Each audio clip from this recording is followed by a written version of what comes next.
Segundo libro de los Reyes, capítulo 17.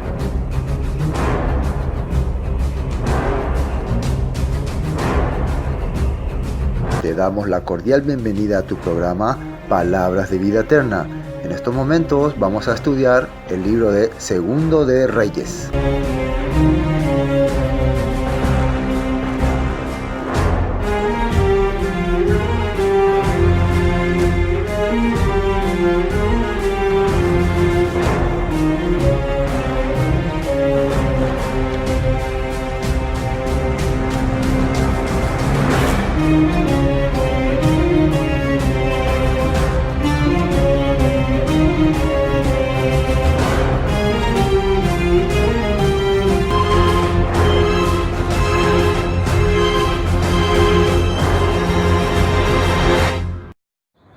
Bueno, como resumen, aquí para empezar el capítulo 17, tenemos el capítulo 16, que era el reinado de Acaz, rey de Judá, que fue uno de los terribles reyes que tuvo Judá.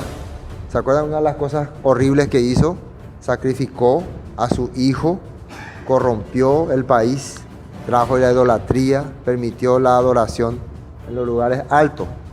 A pesar de que el profeta Isaías le advirtió también de varias cosas, él prefirió siendo terco. Hizo alianza con el rey de Asiria y al final el rey de Asiria vino y le traicionó. Igual invadió el país, atacó en su tiempo también las tribus del norte, Israel, más los sirios, hicieron una alianza y vinieron y hicieron una masacre en Judá. Hubo muchísimos muertos. Fue terrible el reinado de este rey Acaz. Fue lo que vimos en el capítulo 17, ¿no? El 16. Y después directamente ya se traslada nuevamente a Judá. ¿Qué ocurre en Judá? Hubo un golpe de estado contra el último rey, que fue Pecaía, ¿no? Este rey que tuvo un golpe de estado ahora por este otro rey Oseas, y él le quita del poder, y ahí comienza la crisis. Vamos a empezar entonces el capítulo 17. Segundo libro de Reyes, capítulo 17. Caída de Samaria y cautiverio de Israel. Dice, versículo 1. En el año 12º de Acaz, para ese entonces todavía estaba siendo rey Acaz en Judá, rey de Judá, comenzó a reinar Oseas. Fíjense el nombre que tiene, Oseas, que significa salvación. Hijo de Elá en Samaria, sobre Israel, y reinó 9 años. Ese fue el tiempo que reinó. En el punto 1 vamos a ver algunos datos sobre este rey para conocerle, ¿no? Que tiene el nombre de un profeta. Precisamente en el tiempo de este rey Oseas, también estaba el profeta Oseas profetizando en Samaria, pero ya en sus últimos tiempos. Para ese entonces ya Oseas estaba retirándose con un grupo de personas que decidió acompañarle a Judá, porque ya se venía la tragedia en Israel. Oseas fue el último monarca del reino de Israel. Reinó aproximadamente durante el periodo 732 a 722 ante el Mesías. Era hijo de Elab, descendiente de Basá y de Elá, antiguos reyes de Israel. O sea, aprovechando la presencia de tropas asirias en Israel, pudo dar un golpe de estado y apoderarse del trono tras dar muerte a Pekab, con lo que concluía la llamada guerra sirio-efraimita. El rey asirio Tiglat-Pileser III le toleró como rey de Israel, si bien en calidad de vasallo y con la obligación de tributarle. Al morir el citado rey, Oseas se negó a pagar el tributo al nuevo monarca asirio, Salmanasar V. Decisión temeraria, pues fue sometido por las armas y obligado al pago del mismo. Bueno, para tener una idea de qué ocurrió, estaba reinando el rey Pecaía, ¿no? ¿Se acuerda? El rey Pecaía hizo alianza con el rey sirio para invadir Judá, para defenderse de los asirios. Siempre tienen que entender que los sirios y los asirios son diferentes, ¿no? Los asirios, un imperio que estaba hacia el norte-este, ¿no? Y los sirios, un país que estaba hacia el norte de Israel. Y ellos hicieron una alianza, ¿no?, para defenderse de los asirios. En ese tiempo viene Asiria con su imperio, el rey Pilsener III, dice, ¿no?, invade el territorio de Israel, le hace una guerra a Pecaía y a su aliado. Habíamos visto en el capítulo anterior que el rey asirio invadió Damasco, destruyó y conquistó, y ahí fue donde Acaz se fue, copió un santuario, una estatua que estaba por ahí. Todas esas cosas habíamos visto en el capítulo 16. Es importante porque son datos históricos lo que nos está mostrando acá. Yo le estoy tratando de explicar un poco. Entonces, cuando vino este rey asirio a conquistar Israel, aprovechó este personaje Oseas, que es un descendiente de unos antiguos reyes, y le hizo un golpe de estado al rey Pecaía y le mató. Y ocupó el trono con apoyo del rey asirio, con la obligación de pagarle tributo. Pero cuando muere el rey asirio, cuando muere ese rey, o lo ocupa este rey Salmanasar V, entonces el rey Oseas decide, no, yo no tengo nada que ver con ese rey, fue con el otro que yo hice trato, yo no le voy a pagar a este nada. Oye, rebelá, se la mandaba a Coanga. Entonces viene este rey y invade Israel en el año más o menos 732 por ahí, y le obliga a pagar impuestos. Hace una primera invasión, le obliga a pagar impuestos. Después acá en la Biblia va a mencionar, hay un trato oscuro que hace este rey Oseas con los reyes de Egipto, y eso se entera el rey Salmanasar, y ahí sí viene con todo a invadir Israel, y ahí sí ya fuiste. Eso fue una forma rápida de conocer la historia. Continuamos leyendo esta anotación. Más tarde, en el año 724 a.C., el Mesías volvió a rebelarse contra los asirios, estamos hablando del rey Oseas, con la ayuda de un rey de Egipto, cuyo nombre no ha podido identificarse. Esta acción motivó que Salmanasar V marchase contra Samaria, ciudad que capturó e hiciera prisionero a Oseas, quien fue deportado a Asiria, en donde murió en prisión. Con Oseas desaparecía el reino de Israel. Fue el último rey de las tribus del norte, y precisamente se llama salvación. Lo que ese pueblo estaría esperando después. ¿Qué estaría esperando las tribus del norte? Salvación. Salvación, que significa rescate. Ellos fueron llevados cautivos, fueron llevados presos, ahora estarían esperando ser rescatados. Eso era algo profético que iba a ocurrir. Muchas de estas cosas ya lo habían advertido los profetas como Amós, como Oseas, también como Isaías. Ya lo habían advertido que iba a ocurrir estas cosas. Vamos a ver lo que dice en el segundo libro de Reyes, capítulo 15, versículo 26. En el año 52 de Azarías, rey de Judá, reinó Pecá, hijo de Remalía, sobre Israel en Samaria, y reinó 20 años. Él hizo lo malo ante los ojos del Eterno, no se apartó de los pecados de Jeroboam, hijo de Nabat, el que hizo pecar a Israel. En los días de Pecá, rey de Israel, vino Tiglat-Pileser, rey de los asirios, año 732, ante el Mesías, y tomó Ijrón, Abelbet, Maaca, Janoa, Sedes, Azor, Galaad, Galilea y toda la tierra de Neftalí, y los llevó cautivos a Asiria. Esta fue la primera deportación que se hizo. Precisamente hay una profecía que hizo el profeta Isaías de que esta tierra se convirtió en tierra de sombra de muerte. Una tierra que vivía bajo sombra de muerte, bajo presión, bajo esclavitud. Y justamente cuando el Mesías empieza su ministerio, cuando Yeshua empieza su ministerio, empieza predicando en esas regiones. Y el escritor del Evangelio Mateo dice, para que se cumpliese la profecía escrita por el profeta Isaías, que la tierra que vivía bajo sombra de muerte, que era Neftalí, que era Galilea, vio gran luz, y luz le resplandeció. Eso es una parte de la profecía que se estaba cumpliendo. Son los primeros que fueron llevados cautivos. En el año 732 antes del Mesías, para que podamos ver cómo se relaciona con las profecías. Este pueblo fue llevado, esparcido, pero había esperanza, había promesa de que un día iban a ver la luz otra vez. ¿Qué significa luz en hebreo? ¿Cómo se dice luz en hebreo?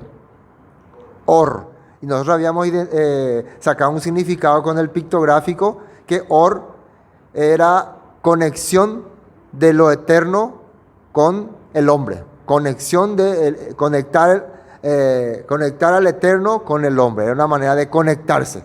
Entonces, ¿qué significa que el pueblo que estaba bajo sombra de muerte? ¿Qué significa sombra de muerte? Fuera de la conexión del eterno, separado del eterno. Eso es sombra de muerte. Y vería gran luz, dice el profeta Isaías. Isaías 8, por ahí está escrito. ¿Qué sería esa gran luz? El Mesías. Entonces, ¿qué iba a hacer el Mesías? Iba a conectar a su pueblo que estaba bajo sombra de muerte nuevamente con el eterno. ¿Qué les parece? Eso era lo que el profeta estaba diciendo, para tener una idea, ¿no?, de lo que dice la escritura. Y Oseas, hijo de Elá, conspiró contra Pecá, hijo de Remalías, y lo hirió y lo mató, y reinó en su lugar a los 20 años de Jotán, hijo de Uzías. Esto fue lo que ocurrió con este rey Pecá y lo que hizo este rey Oseas. Volvamos a Reyes. Bueno, seguimos en Reyes 17. El rey Oseas dice, hizo lo malo. ¿Qué significa lo malo? Se rebeló contra la escritura, contra la palabra, ante los ojos del Eterno. Pero fíjense lo que dice acá, aunque no como los reyes de Israel, que habían sido antes que él. O sea, hubo reyes peores, hubo reyes que hicieron cosas terribles. Prácticamente el pecado de este rey fue haber sido infiel con el rey de Asiria. Eso fue uno de sus grandes pecados. Para entender un poco de la característica que tenía este rey Oseas, él heredó algo de lo que fue el rey Jeroboam II. El rey Jeroboam II trajo prosperidad a la tierra, trajo prosperidad al país y también dio lo que se llama la libertad de culto. La gente podía adorar al Eterno, podía adorar al becerro de oro, podía adorar a Baal. Se respetaba la creencia mayoritaria que era en ese tiempo la adoración a los becerros de oro.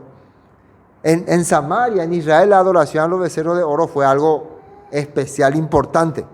Y la adoración al templo de Judá, al templo de Jerusalén, era secundario. Sería algo así como el catolicismo y el otro el protestantismo. Y aparte estaban las religiones paganas, que sería adorar a Baal. Así era la vida antes en Israel. Casi igual que en estos tiempos, ¿no? Tenemos al catolicismo, tenemos al protestantismo y tenemos también ¿cómo se llama?, las creencias tradicionales paganas, vudú o macumba, heredia, todas esas cosas. Entonces, el rey Oseas también dio esa libertad, pero ¿cuál fue una de las cosas también que él hizo? Empezó a hacer injusticias, a maltratar a la persona, empezó a vivir conforme a lo que hacía el rey Jeroboam II. Esa es una de las características que tuvo. Contra este subió Salmanasar, rey de los asirios, y Oseas fue hecho su siervo y le pagaba tributo. Mas el rey de Asiria descubrió que Oseas conspiraba porque había enviado embajadores a So, acá dice que se llama So, rey de Egipto, y no pagaba tributo al rey de Asiria, como lo hacía cada año, por lo que el rey de Asiria le detuvo y le aprisionó en la casa de la cárcel. Y el rey de Asiria invadió todo el país y sitió a Samaria y estuvo sobre ella 3 años. Entonces, después de que vino, conquistó todo el país. Siempre lo último en conquistar era la capital, y la capital era Samaria. Más o menos, les voy a mostrar una foto más o menos cómo era la invasión, ¿no? Era el ejército completo rodeando la ciudad, y hasta que ellos empezaban a morirse de hambre, a desesperarse. Hacer una idea. Más o menos así, ¿no? Todo un ejército. Fíjense ese armamento que tenían los asirios. Era como un caparazón fuerte. Entonces dentro tenían unos palos fuertes, ¿no? Adentro. Entonces, ¿por qué ellos tenían ahí cubierto? Entonces los de arriba, cuando le tiraban flechas, no le hacían nada. Y ellos así empezaban a derrumbar. no había forma de que se le detenga. Eso eran en ese tiempo armas mortales. Ahí están otra vez mostrando, ¿no? Y miren ahí, hay otros con escaleras, se suben. Así era sitiar un país. De allá se ve una foto donde están los jefes mirando y tirando flechas. Imagínense, así estuvo la ciudad, ¿cuánto tiempo? 3 años. La gente ahí adentro no podía salir. Dice algunos que comían hasta sus hijos. Ya había ocurrido una cosa similar en tiempos del profeta Eliseo, ¿se acuerdan? Pero el profeta Eliseo le trajo esperanza, ahora no había más ningún profeta. Hasta el profeta Oseas ya se había retirado, se había ido a vivir a Judá. Y mucha gente que entendió la profecía de Amós y de Oseas, el profeta, decidieron irse a Judá. Se salvaron. Así era entonces la manera que se sitia. ¿Y qué le esperaba a esta gente que estaba adentro? Estos asirios eran terribles. Si encontraba mujer embarazada, les abría el vientre. Les abría el vientre para que salga su bebé. Si encontraba mujeres con bebé, le quitaba al bebé y tiraba al bebé por la pared y los reventaba. Y a los ancianos los degollaba. Así hacían. Entonces, ¿por qué? Porque estas personas no van a poder hacer el viaje. Entonces, terrible fue terrible lo que había ocurrido. Bueno, volvamos al capítulo 17. Ahora vamos a ver por qué esto, por qué ocurre, por qué tremenda tragedia tuvo que vivir el pueblo del norte de Israel. En el año 9 de Oseas, el rey de Asiria tomó Samaria y llevó a Israel cautivo a Asiria y los puso. Fíjense qué hizo, una de las características que tenían los asirios era mezclar a las naciones. La idea del rey de Asiria era que desaparezca la mentalidad hebrea. La mentalidad de pertenecer al pueblo hebreo desaparezca. Entonces miren lo que hizo. Los llevó a Alat en Abor, junto al río Gozán, y en las ciudades de los medos, o sea, más allá del este del territorio, bien lejos. Teníamos mapas hacia dónde los llevó, cómo los esparció, lo hizo para que pierdan su identidad. Y esta es una cosa también interesante porque hay una profecía que desde los últimos confines de la tierra, el Todopoderoso va a recuperar a su pueblo. Fíjense, allá vemos que Samaria, en la parte verde, y vemos que acá sale 3 deportaciones. La primera fue a Nínive, después hacia Asiria, y esa que vemos medio naranja, esa deportación se hizo después de unos años ya a los deportados. A los deportados se los deportó más a esa deportación de Sargón, dice, años 716, 715. Esa deportación se hizo a eso. Entre los deportados habían algunos que tenían todavía la esperanza y la fe en la Escritura. Porque durante mucho tiempo, cuando los profetas predicaban, le decían, ¿y qué pasará cuando ocurra esto? Y ustedes, si son llevados, los profetas le decían, siempre tengan la esperanza de que va a haber un día un rescate. Aunque el rescate era profético, esa mentalidad, por ejemplo, yo fui llevado como esclavo y yo agarré la esperanza de que un día voy a ser rescatado, pero puede ser que yo no sea rescatado. Pero esa esperanza, ¿a quién le tengo que transmitir? A mi hijo, y mi hijo a su hijo, y su hijo a su hijo. Esa era la idea. ¿Entienden, no? Entonces, ese grupo fue llevado y estaba viviendo ahí, y todavía ellos tenían la fe y la esperanza y mantenían su creencia. Eso vieron los asirios.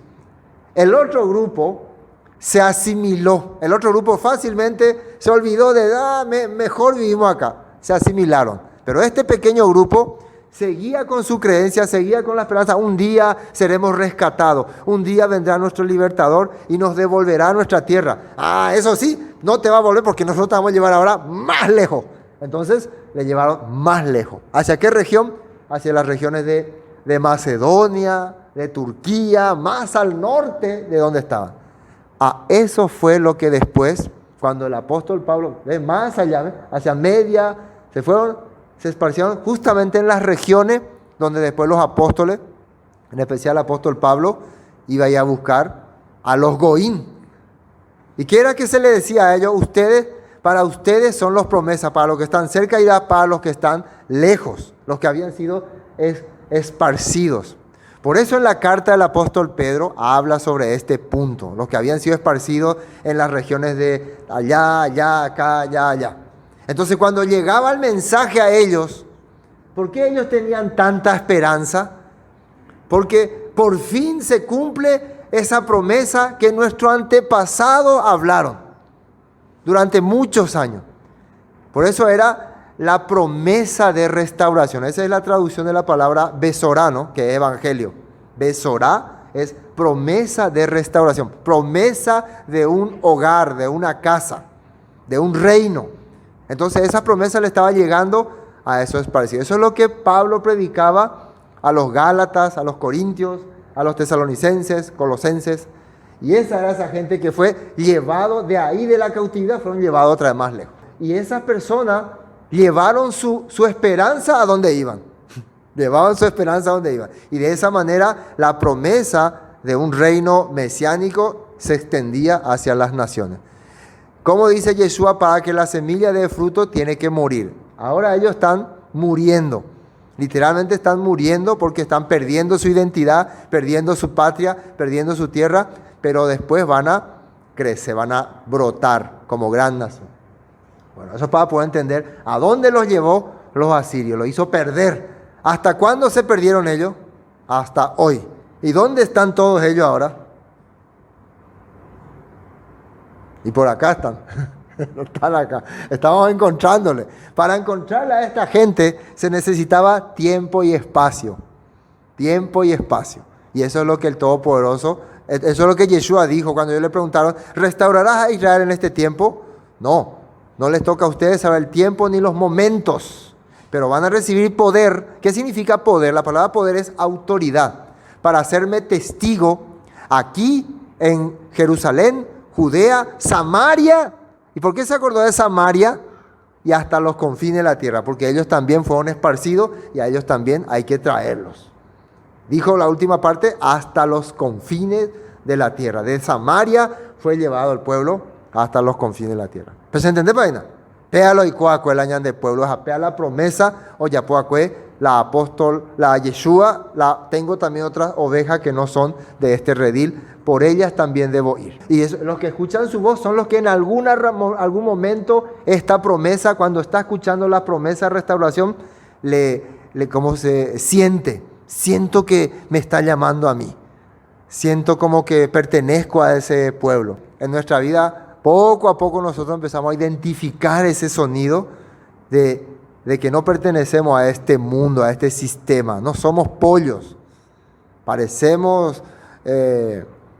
los pollos tienen también ala, pero su ala tiene de balde, no, porque no vuelan, ¿no? Ahí no es de adorno nomás. Pero los águilas tienen ala y vuelan. Dice, ¿qué dice en la escritura? Que los jóvenes, los fuertes, levantarán las alas como águilas para volar, para ir en las alturas. Las águilas, ¿dónde andan? Por las alturas. Las águilas recorren. Bueno, continuamos, versículo 7. ¿Qué hicieron los israelitas para ser esparcidos por todas partes? Porque los hijos de Israel pecaron contra el eterno su Elohim, que los sacó de la tierra de Egipto, debajo de mano de Faraón, rey de Egipto, y temieron a dioses ajenos. Esta palabra temieron quiere decir honraron, respetaron, guardaron estatutos, ordenanzas de hombres, porque dioses ajenos significa poderes extraños, fuerzas extrañas. Entonces, cuando acá dice que se olvidaron del que los sacó de Egipto, directamente está diciendo, se olvidaron de los mandamientos que se les dio cuando salieron de Egipto. Se olvidaron de las promesas que recibieron cuando salieron de Egipto. Desde ahí está partiendo su pecado. Desde ahí está comenzando. Vamos a ver el punto 7 para ver algunos detalles de lo que ocurrió en ese tiempo.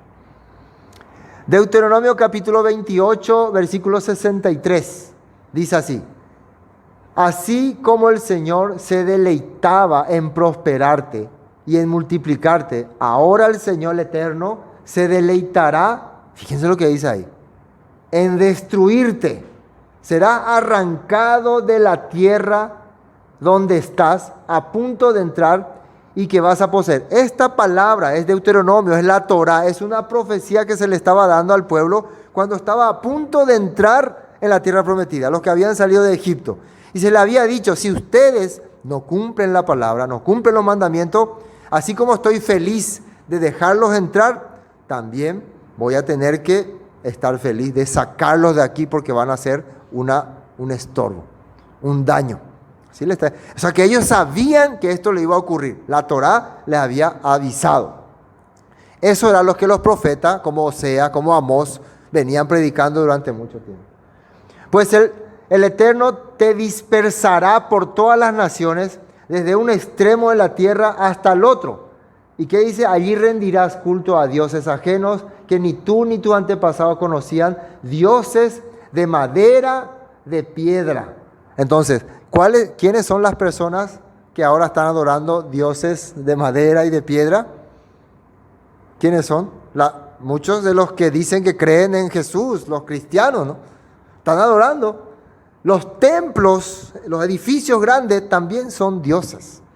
Porque el evangélico dice, no, nosotros no adoramos imágenes. Igual, adoran sus templos, edifican templos enormes con modelos, con tipo de diseños, con obeliscos. Están adorando también, es una manera de adoración. Muchas personas inclusive entran a su salón de culto y se inclinan ante su altar, ante el púlpito así, se arrodillan. Yo he visto eso que ocurrió. Entonces eso es un tipo de... No, pero nosotros no somos como los católicos que no inclinamos ante una imagen. Nosotros nos vamos al altar porque sabemos que en el altar... En el altar no, acá no hay nadie. Acá. La escritura es el que tiene el poder, el cumplir la palabra. Este templo no tiene ninguna cosa sagrada. Si no se habla de la palabra no tiene nada sagrado.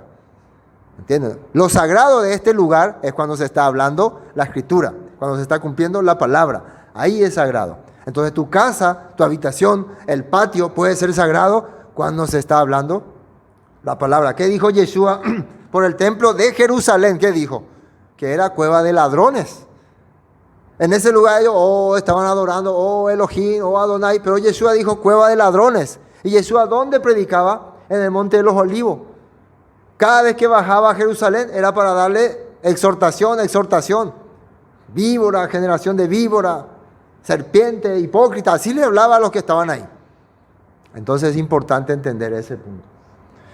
En medio de esas naciones no encontrarás paz ni lugar de descanso. Allí el Eterno hará que te tiemble el corazón, que te falle la vista y que tu alma desfallezca. Versículo 66. Tu vida siempre penderá de un hilo día y noche. Vivirás con miedo, sin ninguna seguridad de sobrevivir.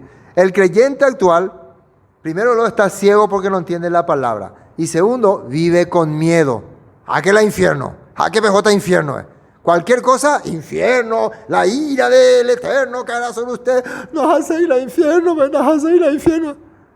Yo les he contado una vez que había una persona que venía, pastor herente, ella ya librata al infierno. 2 horas con gendulan de prédica, pero péase la genducea.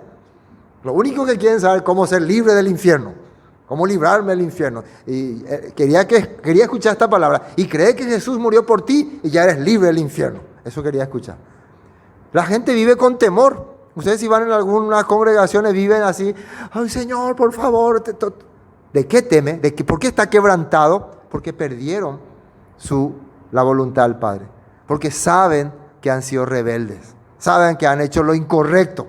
Y por eso viven desesperados. Ay, quiero irme a una iglesia. Necesito congregarme. Porque tiene miedo. Desfallece. Necesita otra vez ser rescatado. Esto ya estaba siendo profetizado en la Torá. Imagínense lo que hoy nosotros vemos. Porque muchas congregaciones tienen muchos seguidores con miedo. Nosotros también antes vivíamos con miedo.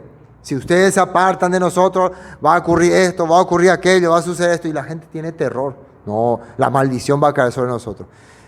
Eso es una cosa que vemos. Se está cumpliendo eso. Quiere decir que esos son israelitas descarriados, que tenemos que rescatar. Amén. ¿Cómo se les rescata? Mostrándole la promesa que hay. Si te vuelve al Eterno, circuncida tu corazón, te vuelve de todo corazón, Él te restituirá. Y te volverá a llevar a la tierra que dio a tus padres, Abraham, Isaac y Jacob. Esa es la promesa. Amén. Bueno. Versículo 8.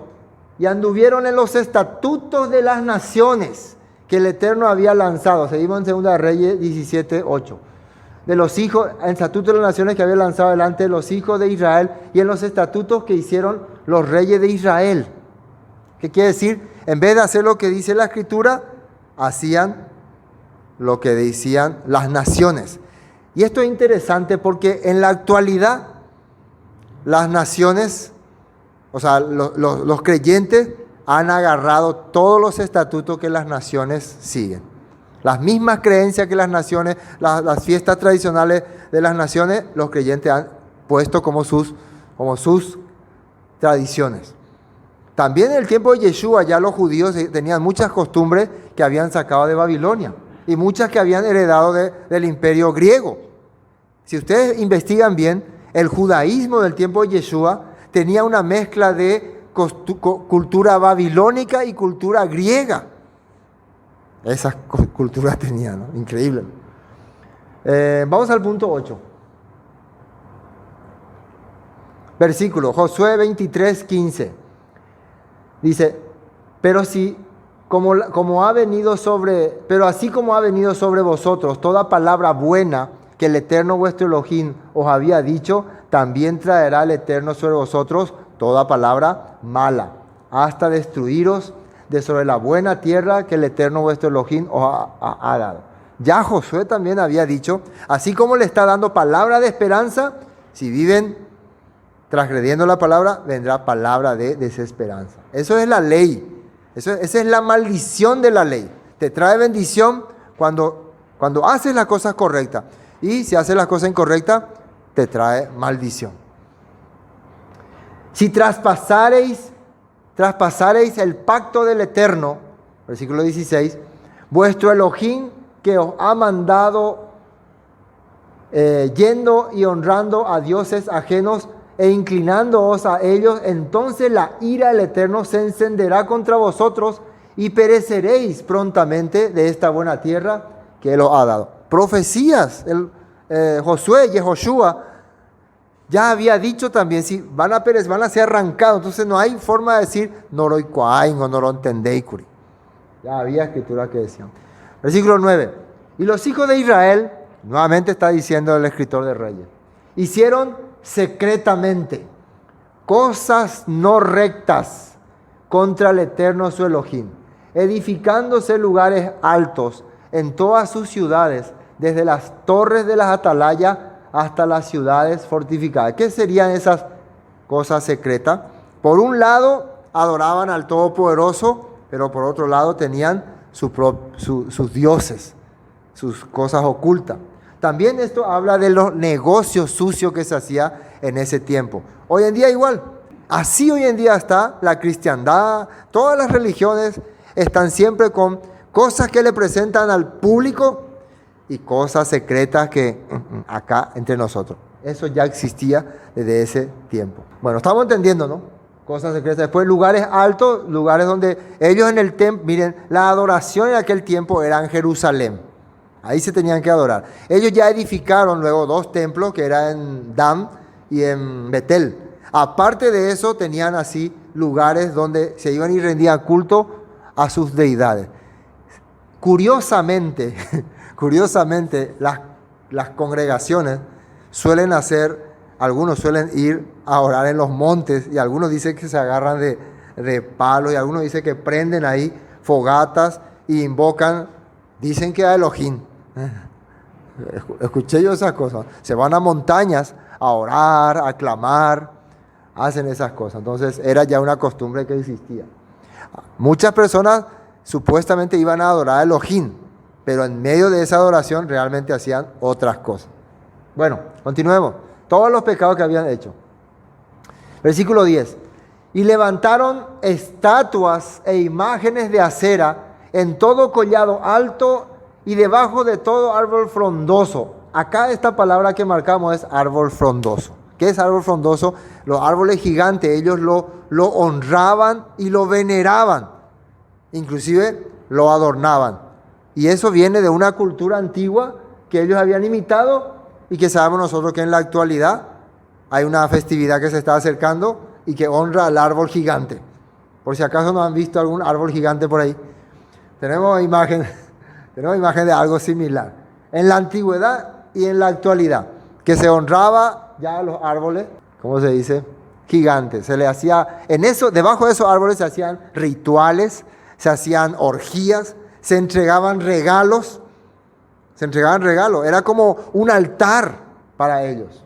Por un lado tenemos la antigua adoración que se hacía a los árboles. Es un árbol que ellos le estaban rindiendo honores y en la punta sería como la imagen de Tamuz, algo así, ¿no? Tamuz era una honra a Tamuz. O sea, este árbol se adoraba. Esta imagen es de la adoración que se hacía a Tamuz. ¿Quién es Tamuz, por cierto, según la historia?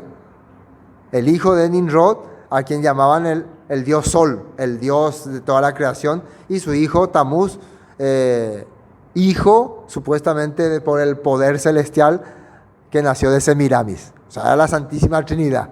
Entonces, la adoración del árbol en la antigüedad, los árboles frondosos, era en homenaje a una deidad llamada Tamuz, que precisamente se le celebraba en diciembre, el 25 de diciembre. Casualmente, en esta temporada también se adora a un árbol con una estrella ahí que representa la estrella de Belén, que simboliza el nacimiento de Jesús, supuestamente, y ahí está simbolizando y abajo están los regalos y la gente alrededor. Entonces, cuando nosotros vemos esta escena de la adoración al árbol frondoso, a la estrella, a los regalos, lo que estamos viendo es eso, ¿verdad? Esa adoración pagana que se hacía, eso hacían los israelitas. O merece hoy la ojo cautivos y ¿sí o no? O merece hoy. Y ellos esto estaban haciendo. Yo le pregunto, ¿se sigue haciendo esto? ¿Esta foto de qué tiempo es? ¿De tiempo antiguo o de la actualidad? Sí, van a ver ustedes, ya están por ahí. Entonces nosotros también, todos nosotros también, ay, qué lindo, vengan aquí todos alrededor del árbol, vamos a hacer una oración, amado Jesús, te agradecemos por este día. Ahí nosotros hacíamos nuestras oraciones, nuestras peticiones, que este año sea próspero, al niñito Jesús, disfrazado de Jesús, pero en realidad era ese. Como me dijo un católico, nosotros jamás hemos usado el nombre Tamuz ni Semirami en nuestra congregación. Claro, porque están disfrazados, camuflados. Recuerden que Pablo dijo que Satanás, ¿cómo se presenta? Como ángel de luz, dice. No como soy Tamuz, soy Semiramis. Jamás se va a presentar así. Ahí podemos darnos cuenta entonces que estos cautivos siguen por aquí. Hay todavía por aquí. Porque estas culturas están entre la gente, ¿no? Entonces, vemos entonces que se está cumpliendo lo que decían los profetas. Volvamos a Reyes, ¿no? Sí, Reyes estamos, Reyes. Árbol frondoso, vamos a ver lo que dice ahí en ese punto. Primera de Reyes 14:23, porque ellos también se edificaron lugares altos, estatuas e imágenes de acera en todo collado alto y debajo de todo árbol frondoso. Ya en Primera de Reyes, en versículo 14, en tiempos de los primeros reyes de Israel, ya empezaron con esta práctica. En el libro de Primera de Reyes ya empezaron a hacer. O sea que esto continuó hasta los últimos tiempos. Nunca pudieron arrepentirse, aunque tuvieron profetas como Elías, profetas como Eliseo, como Amós, como Oseas, que les decía, esto está mal, igual que hoy. Aunque nosotros hablemos y digamos todo esto, no, la gente se gusta, jamoita, jaipotaja, cañice ahí, se la manda. Bueno, paciencia. Versículo 11.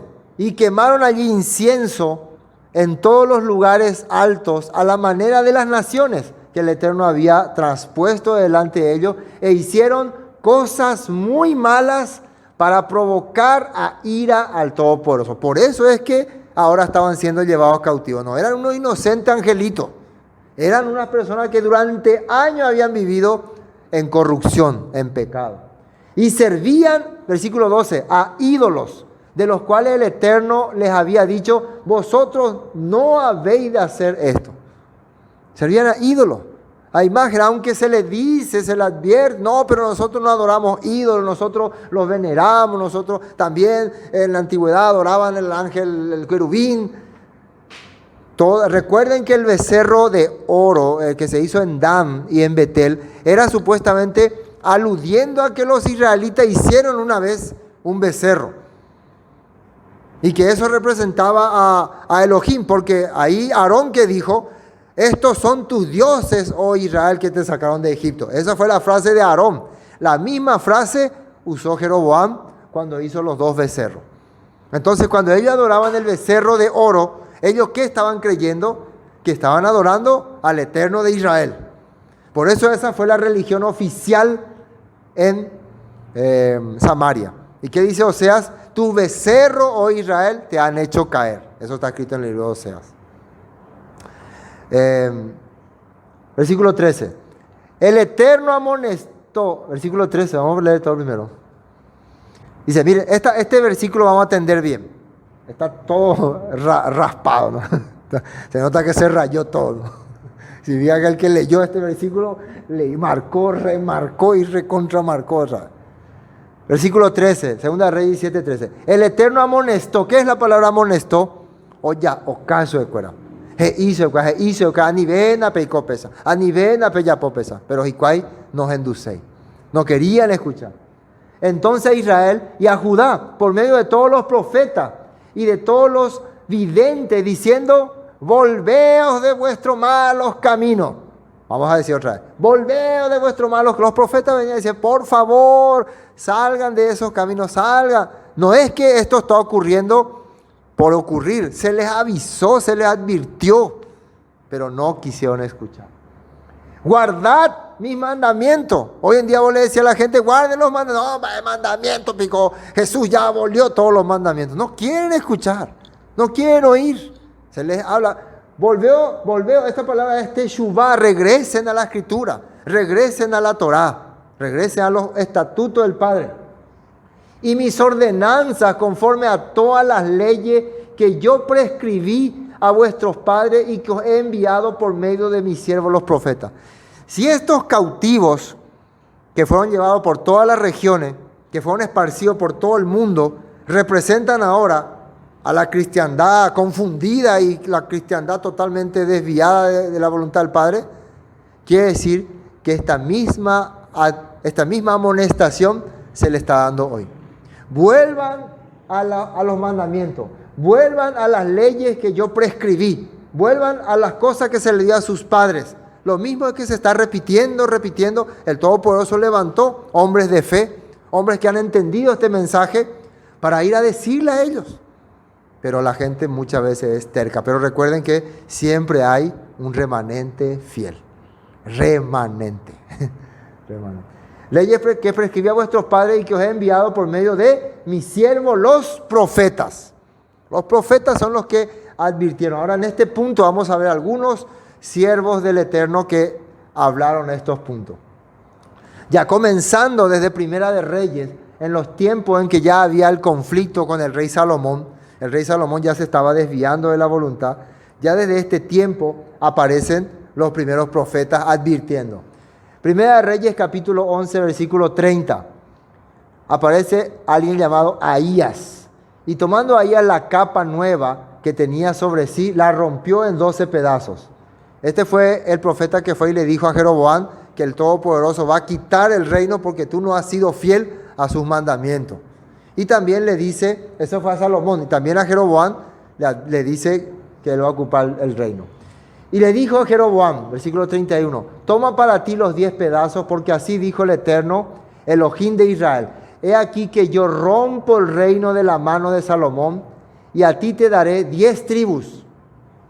Y él tendrá una tribu por amor a David mi siervo, y por amor a Jerusalén, ciudad que yo he elegido de todas las tribus de Israel. Esto es importante porque el Todopoderoso está diciendo que él eligió Jerusalén como la capital donde se va a establecer su reino. Pero por el pecado de Salomón va a dividir ese reino y 10 tribus le va a dar a Jeroboam. Pero nunca nos dijo que ya Jerusalén no va a ser la capital que yo elegí. Quiere decir que Jeroboam, por más que está recibiendo las 10 tribus por la desobediencia de Salomón, nunca tenía que olvidarse de Jerusalén. Pero ¿qué fue lo que hizo Jeroboam? Ni bien ocupó el reino, estableció leyes que decían que ya no hay que ir a celebrar fiesta en Jerusalén, que ya no hay que hacer las cosas de Jerusalén, que ahora vamos a tener nuestra propia fecha, nuestra propia fiesta. ¿Quiénes así enseñan hoy en día? Las religiones, las creencias. Ellos enseñan que no, nosotros ya no tenemos nada que ver con Jerusalén, nosotros no tenemos más nada que ver con los judíos, nada que ver. Ahora es Roma, ahora es Corea, ahora es Estados Unidos, ahora es la Jerusalén celestial. ¿Sí o no?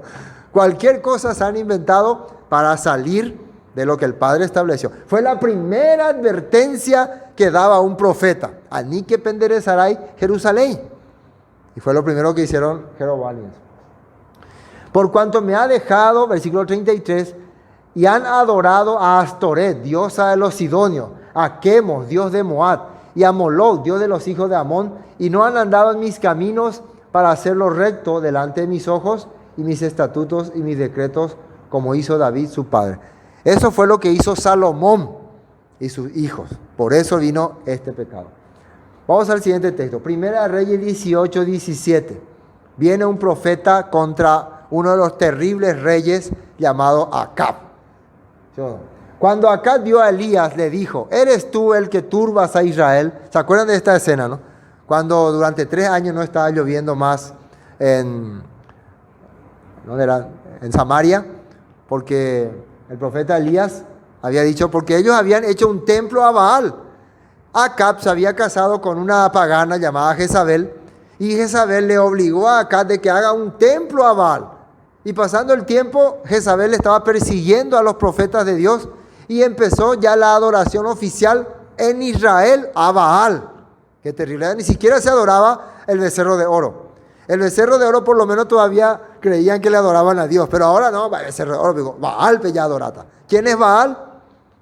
Es el dios Sol. ¿Quién es el dios Sol? Nimrod. Directamente ya estaban cambiando. Entonces ahí aparece el profeta Elías, otro que le advierte. Y le dice, versículo 18, Primera de Reyes 18, 18. Y él respondió: yo no he turbado a Israel, sino tú y la casa de tu padre. ¿Qué dice ahí?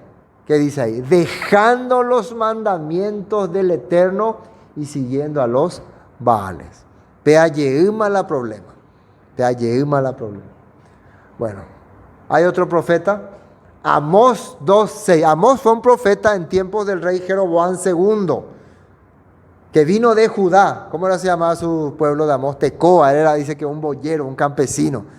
Del campo él vino a la gran ciudad de Samaria, la próspera Samaria, a advertirle que estaban viviendo en pecado. Y mire uno de los avisos que le dio. Esto es lo que dice el Eterno, Amós 2:6. Los habitantes de Israel han pecado una y otra vez, y no permitiré que queden sin castigo. Venden por dinero a la gente honrada y a los pobres por un par de sandalias. Pisotean en el polvo a los indefensos y quitan a los oprimidos de camino. Tanto el padre como el hijo, miren lo que dice acá, se acuestan con la misma mujer y así profanan mi santo nombre. Eso era lo que estaban haciendo ellos. O venderlas a Pichape, cualquier zapatilla. A ver, te cambio este esclavo por esa zapatilla. Le estafaban. Un padre e hijo tenían una misma esposa. Era terrible, ¿no? Terrible la vida que estaban llevando. Terrible. En sus festivales, versículo 8, religiosos, están sus anchas usando la ropa que sus deudores dejaron en garantía. En la casa de sus dioses beben vino, comprando con dinero de multas injustas. O sea, corrupto totalmente. ¿Quién le advirtió esto a Israel? Amós. Y dice, no quedarán sin castigos. Esa página la heía cuando la segunda de Reyes, o Amondogo la profeta Curí, anda Pepenay, etc. Oseas, otro profeta que le advirtió muchas veces. Oseas capítulo 8, versículo 5. Tu becerro, oh Samaria, te hizo alejarte. Se encendió mi enojo contra ellos hasta que no pudieron alcanzar purificación. Porque de Israel es también este, y artífice lo hizo, no es Elohim, por lo que será deshecho en pedazos el becerro de Samaria. Está reclamándole que por causa de esos becerros que se hizo en Betel y en Dan, ellos se alejaron de la promesa. Porque el becerro le hacía creer a ellos que estaban adorando a Elohim, pero la verdad estaban adorando deidades. Y a través de ese becerro ellos se fueron tras los Baales. Porque sembraron viento, versículo 17, y torbellino segarán. No tendrán mies, ni su espiga hará harina, y si la hiciere, extraños la comerán. Profeta, o sea, está ya profetizando que van a trabajar para otro, van a ser esclavos de otro, van a perder la libertad. Devorado será Israel, pronto será entre las naciones como vasija que no se estima. Algo interesante, esto de la vasija, porque una vasija representa la tribu de Israel que va a ser devorada por las naciones. Cuando Yeshua, para tener en cuenta no a este punto, paréntesis, para hablar algo. Cuando Yeshua muere, dice que Judas fue y le vendió, ¿no? 30 piezas de plata, y después él fue y devolvió esas piezas de plata porque no quiero, dijo, y después se fue y se mató. Entonces, había un lugar que se llamaba el valle de, un valle así de vasijas rota. Entonces los sacerdotes dijeron, ¿qué vamos a hacer con ese dinero? No es bueno todavía echarle a los tesoros porque es precio de sangre. Ya sé, vamos a comprar ese terreno donde se tira las vasijas rotas para que sea cementerio de los extranjeros. Ahora, ¿quiénes son estos extranjeros? Son las personas que se hicieron judíos, vamos a decir así, no sé, se convirtieron al judaísmo, se hicieron prosélitos, pero no son judíos, ¿no? Entonces ellos querían tener un cementerio especial para los que entre las naciones regresaban a la fe, para sepultarle ahí. Y eso es algo simbólico, porque representa también el valle de los huesos secos, ¿no? Recuerden que ahí dice que de la sepultura te levantaré, pueblo mío. Entonces ellos, sin saberlo, estaban cumpliendo una profecía de preparar un terreno para ese pueblo extranjero que regresará a la fe y será resucitado por este Mesías que su vida ha tenido un precio. Por precio dice que Él nos ha comprado. Entonces, a través de esa profecía, ellos nos están explicando que este valle estará representando a Efraín, a Israel, que fue muerto entre las naciones. Amén. Y que a través del precio de sangre por Yeshua, ellos van a tener un lugar donde poder nuevamente ser sepultados. Y de ese lugar de sepultura, según el profeta Ezequiel y según San Juan capítulo 5, el Mesías nos va a levantar. Ezequiel 37, San Juan 5 dice, de los sepulcros voy a levantar a mi pueblo. Pero primero van a ser rescatados. Entonces, con el precio de sangre de Yeshua, esa gente va a tener donde ser sepultada. ¿Qué coincidencia, no? ¿Qué elogincidencia? Bueno, sigamos. Versículo 9. Porque ellos subieron a Asiria como asno montés para sí solo. Efraín con salario alquiló amante. Aunque alquilen entre las naciones, ahora las juntaré y serán afligidos un poco de tiempo por la carga del rey y de los príncipes, porque multiplicó Efraín altares para pecar, tuvo altares para pecar. Les escribí, miren lo que dice el versículo 12, Oseas 8:12. Les escribí las grandezas de mi Torá y fueron tenidas por cosa extraña. Hoy en día voy a hablar a la gente de los mandamientos y no entiende de qué se trata. Así está diciendo ahí. Después hay otro profeta que vamos a ver lo último. Isaías 28. Isaías también, los últimos tiempos del imperio del gobierno de Israel, apareció el profeta Isaías. Habíamos visto en los capítulos 15 y 16, ¿no? Que ya había aparecido el profeta Isaías, el joven profeta Isaías, que ya dio también algunas profecías contra Samaria. Isaías 28:1. ¿Qué aflicción le espera a la orgullosa ciudad de Samaria? La corona gloriosa de los borrachos de Israel está asentada en la cabeza de un valle fértil, pero su bella gloriosa se marchitará como una flor. Es el orgullo de un pueblo que el vino derribó, o sea, que eran borrachos. Pues el Señor enviará un poderoso ejército en su contra, como un potente granizo y una lluvia torrencial se lanzarán sobre ella como las aguas embravecidas de una inundación y la aplastarán contra el suelo. La orgullosa ciudad de Samaria, la corona gloriosa de los borrachos de Israel será pisoteada bajo los pies de sus enemigos. Estos son los que los profetas ya habían dicho que iba a ocurrir. Amén. Teníamos que vernos, porque dice en el capítulo 17, versículo 13 de Reyes, que yo les amonesté con los profetas para que guarden mi mandamiento. Entonces ahora estamos comprobando por los versículos que muchos profetas le hablaron a ellos. Así como en este tiempo también se le está hablando a las personas. Vamos a terminar, versículo 14. Mas ellos no obedecieron, antes endurecieron su cerviz como la cerviz de sus padres, los cuales no creyeron en el Eterno su Elohim. Versículo 15. Y desecharon sus estatutos y el pacto que él había hecho con sus padres y los testimonios que él había prescrito a ellos, y siguieron la vanidad y se hicieron vanos. ¿Qué quiere decir vanidad? Empezaron a gustarle cosas que no tienen nada que ver con la palabra. No, yo ahora no tengo tiempo, cuando hagas ese eso es vano. Cuando tu mundo está en otro lado, nada que ver. Así empezaron a hacer. Y fueron en pos de las naciones que estaban alrededor de ellos, de los cuales el Eterno le había mandado que no hiciesen a la manera de ella. Dejaron, versículo 16, todos los mandamientos del Eterno, su Elohim, y se hicieron imágenes fundidas de 2 becerros y también imágenes de acera, y adoraron a todo el ejército de los cielos y sirvieron a Baal. Tiempo de Jeroboam primero, ahí hicieron los 2 becerros. Y el tiempo de Acab empezaron a adorar a Baal. E hicieron, versículo 17, pasar a sus hijos y a sus hijas por fuego. O mondón le echaban a su hijo en el fuego. Ese era el sacrificio a ese rey, a ese dios, Moloc, que tenía el brazo así, que le llevaba y le tragaba. Terribles cosas hicieron. Versículo 17, y se dieron las adivinaciones y agüeros, y se entregaron a hacer lo malo ante los ojos del Eterno, provocándole a ira. El Eterno, por tanto, ya después de hacer tantas cosas terribles, se llenó el vaso de tanta maldad. El Eterno, por lo tanto, ¿qué dice ahí? Se airó en gran manera contra Israel y los quitó de delante de su rostro, y no quedó sino solo la tribu de Judá. Solamente Judá quedó. Desapareció Israel.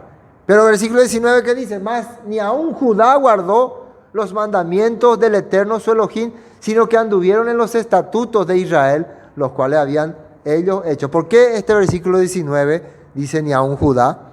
Porque el que está escribiendo el libro de Reyes, según los comentarios, es el profeta Jeremías.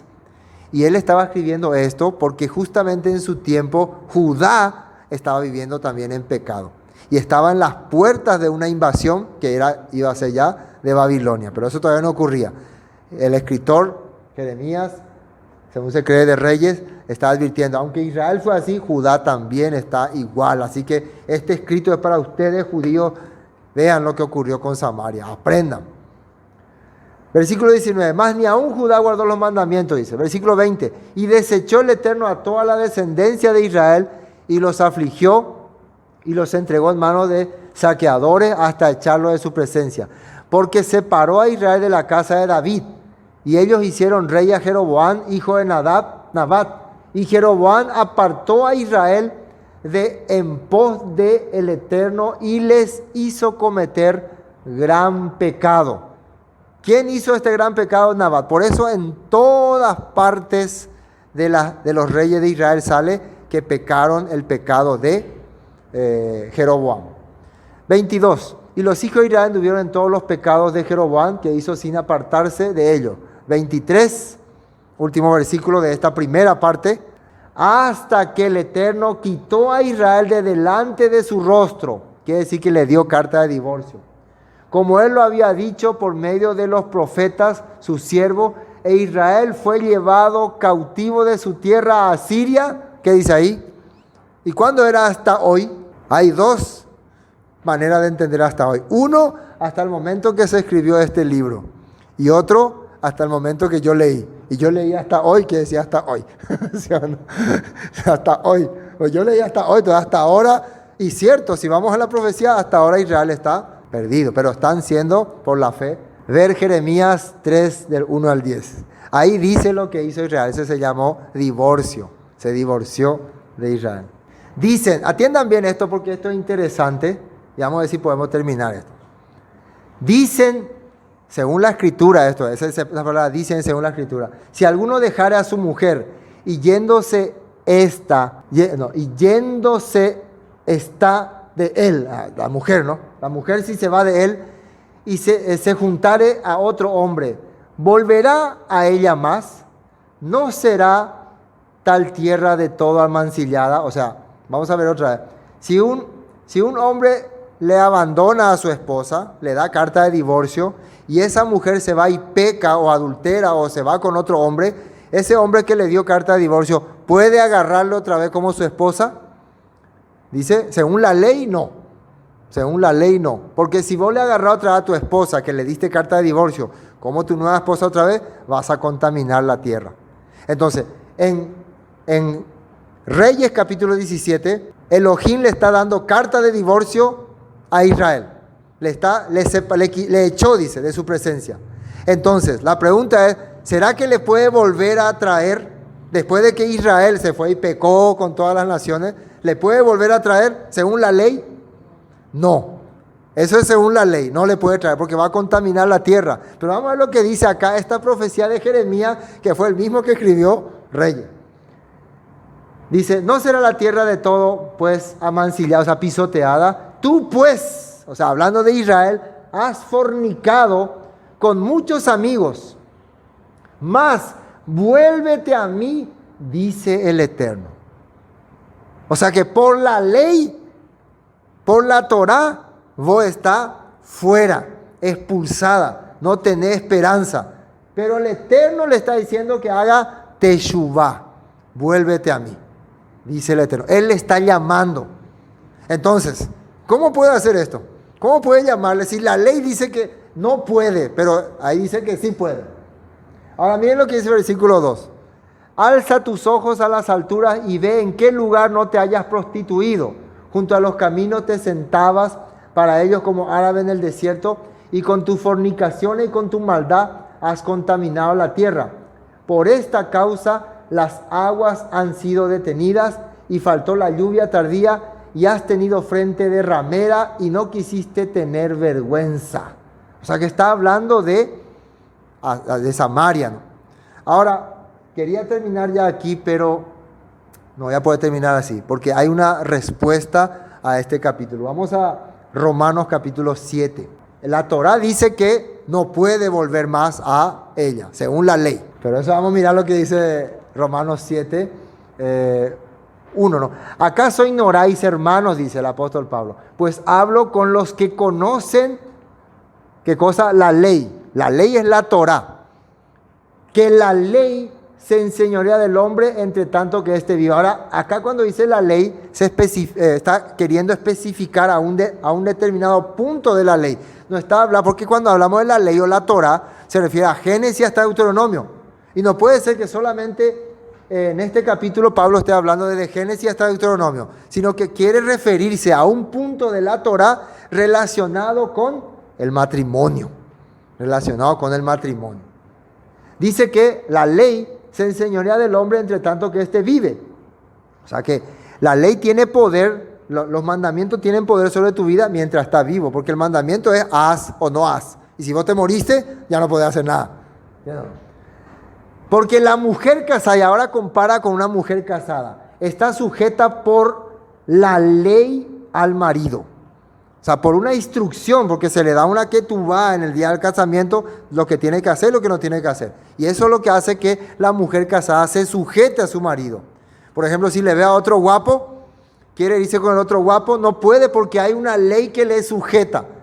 Y le dice el guapo, vení aquí conmigo. No puedo. ¿Por qué? Porque yo estoy casada. Cuando dice yo estoy casada, quiere decir hay algo que me sujeta. Pero si el caraí ese muere, queda libre, dice. ¿Sí o no? ¿Así dice o no?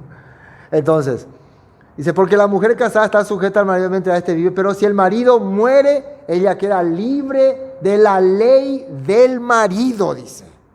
De la ley del marido. ¿Y qué decía la ley del marido? Que mientras está casada con él, no puede irse con otra persona. No puede acompañarse ni hacer nada con otra persona. Eso dice la ley. Así que si en vida del marido se uniera a otro varón, será llamada adúltera. Pero si su marido muriere, ahí sí dice no, es libre de esa ley. Es libre de la ley del marido, no de la Torá, no de los estatutos, de la ley del marido. Estamos hablando bien claro acá, está explicando de la ley de una persona casada. De la ley, esa ley. De tal manera que si se uniera a otro marido, no será adúltera. Si se vuelve a casar con otra persona, va a ser normal porque su marido murió. Entonces, aquí podemos entender que cuando en Jeremías el Todopoderoso le está llamando otra vez a esta mujer que tiene su marido, porque su marido le dio carta de divorcio. La carta de divorcio no quiere decir que se podía ir con otro, pero igual se fue y adulteró, simplemente que le separaba. Quiere decir que ese marido sigue siendo su marido, no puede traerle otra vez a ella por esta ley. Pero si él muere, viene otro marido, sí puede casarse otra vez. Según la ley no puede volver otra vez, porque ya le repudió. Esa es una ley que tengo que explicar más adelante. Pero ¿cómo es que le puede llamar? Dice, según la ley no puede una repudiada venir otra vez a morar en la tierra. Y acá, aunque no está diciendo que esa mujer es adúltera, pero podemos entender que se está refiriendo a Israel, que sí adulteró. Esa sí adulteró. Y si se refiere a los pecadores, como éramos nosotros, entonces sí adulteramos. Acá dice, si se fuere con otro hombre. Y nosotros podemos decir, sí se fue. Se fue con otro. Entonces, sí es una adúltera. Entonces la ley tiene que caer sobre otra persona. Pero da la casualidad de que ese marido que nos podía acusar de adúltera, murió. ¿Dónde está tu marido para que te acuse de adúltera? No está. No está. Entonces, el que podía acusarle no estaba. Y era Yeshua que murió. Entonces, el que resucita sí puede casarse con esta nueva mujer. Le puede recibir otra. Por eso Yeshua tenía que morir. Morir para pagar el pecado de esa adúltera. Al morir Yeshua, el pecado de adúltera queda anulado. Ustedes saben que a la mujer adúltera, el único que le podía acusar de pecadora era su marido. El marido era el único que le podía acusar de pecadora. Ahí dice que la han visto infragante y la han visto todo, pero el marido el que tenía que venir a decir, sí, yo le vi y ella adulteró. Y él es el que tenía que tirar la primera piedra. Pero el marido no aparece ahí, no se ve. Entonces dice, bueno, el que esté libre de pecado, tira la primera piedra. El que realmente cree que esta mujer merece morir, tira la primera piedra. Entonces el marido no tiró la primera piedra, entonces nadie podía tirar la primera piedra. El marido es el que tiene, porque él es el que puede decir, es una adúltera. Pero en este último caso, aunque, entonces el marido es el que puede decir, ella ha cometido adulterio, ella es el que puede acusarle, pero no estaba. Nadie vio entonces nada. Entonces, como ellos le dejaron a Jesús encargado de este juicio, ni yo te condeno. Él a él le dejaron encargado. Él podía entonces acusarla de pecado, pero él dijo no. Entonces ahí prácticamente Yeshua estaba haciendo el papel de marido. Él estaba haciendo el papel del marido de esa mujer, porque no aparece el marido. Si dice que era adúltera, quiere decir que tenía marido, pero no aparece. Yeshua se quedó como el marido. ¿Y él le acusó? No. ¿Por qué? Porque él iba a morir por ella. Yo voy a morir, pero tampoco le podía tomar como esposa, según la ley. Entonces, ¿qué tenía que hacer? Tenía que morir por su pecado. ¿Estamos entendiendo, no? Eso es lo que representa ese llamado de Jeremías. Un llamado a la esperanza. Bueno, podríamos continuar todo este de Romanos, es todo un extenso estudio, pero hoy hasta aquí nomás.